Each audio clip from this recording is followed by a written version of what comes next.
मैं भी ये कहना चाहूंगा, चाहे 1 रुपया हो, चाहे 1 लाख रुपए हो, चाहे 10 लाख रुपए हो, जब इंसान का पैसा जाता है ना, तब उसको कितना दुख होता है भाई साहब। 10,000 मेरे लिए बहुत बड़ी बात होती है। आपको लगता है कि मैं पत्रकार हूँ तो मेरे पास पैसा होगा? नहीं भाई साहब, ईमानदार का पत्रकार हूँ, ईमानदार पर काम करता हूँ। नमस्कार, जय हिंद। आप देख रहे हैं खबर राजस्थान। मैं आपके साथ दिलखुश। मीडिया पे आजकल सबसे ज्यादा ट्रेंडिंग में चल रहा है साइबर क्राइम। और 8 तारीख को करीब 3 बजे के समथिंग 5-5 हजार पे 2 बार ट्रांजैक्शन हुआ है।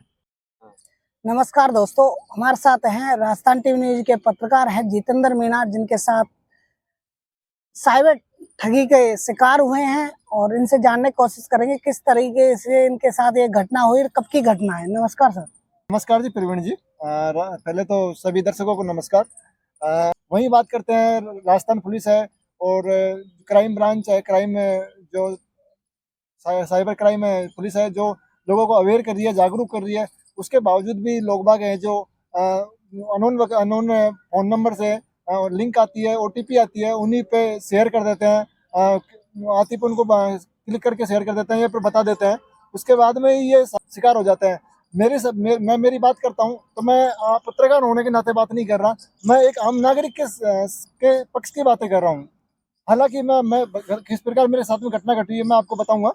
मैं कवरेज के लिए करीबन 3 बजे प्रयागराज से बांदीकुई जंक्शन से मैं प्रयागराज जा रहा था कवरेज करने के लिए महाकुंभ के दौरान।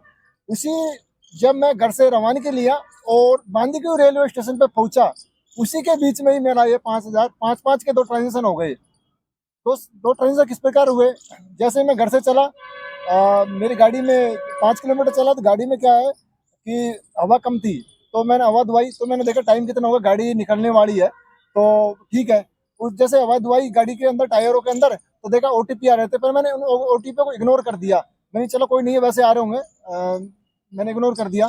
उसके बाद में फिर मैं स्टेशन पहुंचा, जैसे गाड़ी को पार्किंग में खड़ी करी, पार्किंग में खड़ी करने के बाद में जैसे मैं ट्रेन को ट्रैक करने के लिए मैंने ऐप खोला, तो देखा मेल मेरे पास में आ रहे थे बैंक की तरफ से, और जिसके अंदर 5-5 हजार के 2 ट्रांजेक्शन किए गए थे। वही बताऊं, मेरा जो ट्रांजेक्शन किया गया इंटरनेट बैंकिंग के माध्यम से किया गया है। अब मैं ये कहना चाहूंगा, इंटरनेट बैंकिंग के पासवर्ड कैसे मालूम पड़े, और तो और जो मेरी आईडी है, पर्सनल डाटा है, वो कैसे मालूम पड़ा, इसका जिम्मेदार तो कहीं ना कहीं बैंक होगा, क्योंकि आईडीएफसी फर्स्ट बैंक के अंदर मेरा खाता है। क्योंकि मेरी पर्सनल डाटा, मेरे अलावा मेरे पासवर्ड, मेरे मोबाइल के पासवर्ड, मेरे एटीएम के पासवर्ड किसी को मालूम नहीं है। और हालांकि किसी लिंक, मैं कोई लिंक पे क्लिक नहीं किया, न कोई ओटीपी मैंने शेयर किया, उसके बावजूद भी सिक्योरिटी होने के इतना सिक्योरिटी होने के बावजूद मेरे अकाउंट से 5-5 हजार के 2 ट्रांजेक्शन हो गए। ट्रांजेक्शन की बात बताऊं तो 3:16 पे एक ट्रांजेक्शन, 3:15 पे हुआ था, दूसरा 3:16 पे हुआ था। टोटल 2 ट्रांजेक्शन हुए थे, 1 मिनट के अंदर दोनों ट्रांजेक्शन हुए थे। वहीं बताना चाहूंगा आपको मैं, उस दौरान बैंक का भी कॉल आया था, बैंक का कॉल आया था कन्फर्म करने के लिए कि भाई जो ट्रांजेक्शन कर रहे हो आप खुद कर रहे हो या फिर कोई इनलीगल एक्टिविटी होती है। तो मैंने कॉल अटेंड नहीं किया क्योंकि मेरा फोन साइलेंट था, मैं बाइक पर चल रहा था उस दौरान। तो उन्होंने खाते को ब्लॉक कर दिया, फ्रीज कर दिया था बैंक वालों ने। तो मेरे खाते में क्या 10-20 हजार रुपए थे, जिनमें से 155 का रिचार्ज कर दिया मैंने मेरे छोटे वाले भाई के मोबाइल में। वहीं बताऊं तो 19,800 कुछ रुपए उसके अंदर बच गए थे। उसमें से 5-5 हजार के 2 ट्रांजेक्शन हो गए। अब 9,800 कुछ बैलेंस मेरे खाते में बचा हुआ है। वो भी इस वजह से बचा हुआ है क्योंकि बैंक वालों ने क्या किया, उसको खाते को ब्लॉक कर दिया। वहीं मैं बताना चाहूंगा आपको, बैंक में मैंने तुरंत कंप्लेंट दर्ज कराई, ऑनलाइन के माध्यम से तुरंत एटीएम बंद करवाए, तुरंत मैंने इंटरनेट बैंकिंग बंद करवाया, सब चीज मैंने वहां से ब्लॉक करवाई। उसके बाद में साइबर क्राइम पर मैंने 1930 पे मैंने कॉल किया।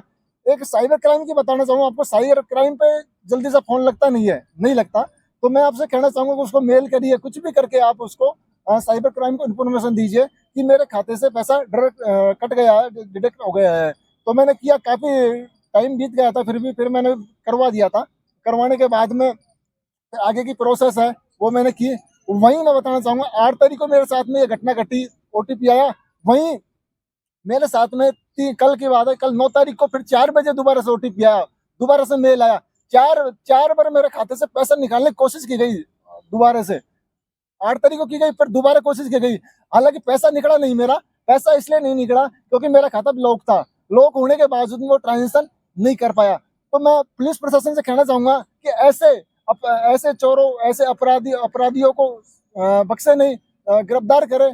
और जो भी, चलो ठीक है, आज तो मेरे साथ में हुआ, कल कोई अननोन व्यक्ति के साथ में या फिर अनजान व्यक्ति के साथ में ऐसा होता है तो मैं यही कहना चाहूंगा उनका भुगतान कराया जाए, यही मेरा कहना है। आपने जहाँ आपका थाना लगता है उसमें FIR वगैरह कुछ दर्ज करवाई थी क्या? सर, थाने के माध्यम से थाने का केस नहीं होता, यह साइबर ऑनलाइन का केस होता है। वहीं देखी जाए तो जितने भी साइबर क्राइम के मामले होते हैं तो साइबर क्राइम की पुलिस होती है, ब्रांच होती है। 1930 नंबर हैं जो दिए हुए हैं, उन पर भी अपन कॉल करके वो करा सकते हैं। ये पर नियर बाई में, डिस्ट्रिक्ट बाई में इसका कार्यालय होता है, साइबर क्राइम का ऑफिस का होता है, वहीं से भी जाकर आगे आप इसकी रिपोर्ट दर्ज करा सकते हो।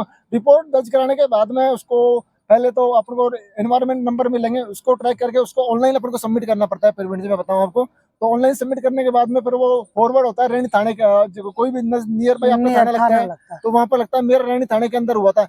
रैनी थाने की मैं आपको बताता हूँ, जैसे ही मैं रैनी थाने के अंदर वो सबमिट कराने के लिए गया कॉपी, तो रैनी थाने की कॉपी तो ले ली, पर उसमें क्या मेरा ट्रांजेक्शन आईडी आया नहीं था। तो मैं ट्रांजेक्शन आईडी को अपडेट कराने के लिए गया, तो मैं आपको वीडियो दूंगा रैनी थाने की, तो वहां पर बोलता है 3 से 4 दिन में अपडेट होगा। अरे इतने में तो भाई साहब पूरी लंका लुट जाएगी यार। चलो मेरा तो 10,000 का गया है, मेरा 10,000 कटा है, लोगों को लाख लाख 2-2 लाख कटते हैं यार। तो यही कहना चाहूंगा कि प्रशासन की कहीं ना कहीं, पुलिस प्रशासन की इसमें लापरवाही दिखी। हाँ बिल्कुल, पुलिस प्रशासन की लापरवाही थी। मैंने बाकायदा बोला कि उसको जो वहाँ पर ऑपरेटर बैठता है साइबर क्राइम का, थाने का ऑपरेटर रहता है, मैंने बाकायदा फोन किया। फोन करने के बाद में बोला कि मैं पत्रकार बात कर रहा हूँ, तो बोला हाँ सर। फिर उन्होंने बोला कि भाई आज नहीं, आज हमारा अधिकारी नहीं आया, तो 3 दिन बाद में, 2 दिन बाद में आप आना, हम बता देंगे। उसके बाद में फिर अपडेट करने के लिए कोई साइबर क्राइम से जयपुर से मेरे पास MN जी है, ऑफिसर है, उन्होंने मेरे को फोन किया, उन्होंने फिर मेरी हेल्प करी। हेल्प करने के बाद में उन्होंने अपडेट किया। अभी जांच चल रही है, प्रक्रिया चल रही है। वहीं बैंक की बताते हैं, बैंक की बात करता हूँ तो बैंक के 90 दिन के लिए बोल रहा है।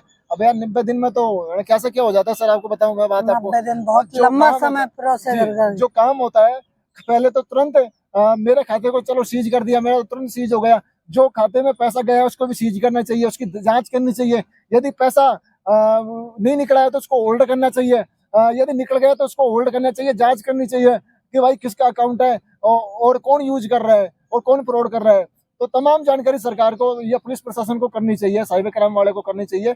और लोगों को मैं यही संदेश देना चाहूंगा कि ऐसे मामलों से बचे, ऐसे लिंक और ऐसे उनसे बचे जिससे आप ठगी के शिकार नहीं हो, जिस प्रकार मैं हुआ हूँ। हालांकि मैंने OTP को इग्नोर किया, सब कुछ इग्नोर किया, लिंक को इग्नोर किया, फिर भी मेरा पैसे से खाते से पैसा कट गया और ठगी का शिकार मैं भी हो चुका हूँ। वहीं बताना चाहूंगा कि इतनी सिक्योरिटी होने के बावजूद फिंगर से मेरे नेट बैंकिंग खुलता है, ATM मेरे पास में है नहीं, तो मेरा पर्सनल डाटा ID बैंक के वो कैसे लीक हुआ? सबसे बड़ा सवाल तो यह है। ये तो कहीं ना कहीं बैंक की मिलीभगत होती है या फिर कोई बैंक के कर्मचारी है। ये तो इसका निष्कर्ष है जो तभी मालूम पड़ेगा जब साइबर क्राइम ब्रांच इसकी जांच करेगी, तभी ये मालूम पड़ेगा। मैं भी ये कहना चाहूंगा, चाहे 1 रुपया हो, चाहे 1 लाख रुपया हो, चाहे 10 लाख रुपया हो, जब इंसान का पैसा जाता है ना, तब उसको कितना दुख होता है भाई साहब। 10,000 मेरे लिए बहुत बड़ी बात होती है। आपको लगता है कि मैं पत्रकार हूँ तो मेरे पास पैसा होगा? नहीं भाई साहब, ईमानदार का पत्रकार हूँ, ईमानदार पर काम करता हूँ। 10,000 बहुत बड़ी बात होती है, बहुत बड़ी रकम होती है। धन्यवाद। तो आप देख सकते हो हमारे साथ जितेंद्र जी है जो एक साइबर ठगी के शिकार हुए हैं। और आप सभी जानते हो 10,000 रुपये एक बहुत बड़ी अमाउंट है। एक सामाजिक आदमी के लिए, एक साधारण आदमी के लिए 10,000 रुपये बहुत बड़ी रकम होती है। और ये 10,000 रुपये जो ठगी हुई है, इसकी कहीं ना कहीं जो साइबर क्राइम ब्रांच है उसको इसकी इंफॉर्मेशन निकालनी चाहिए और कहीं ना कहीं इनका पैसा वापस मिलना चाहिए।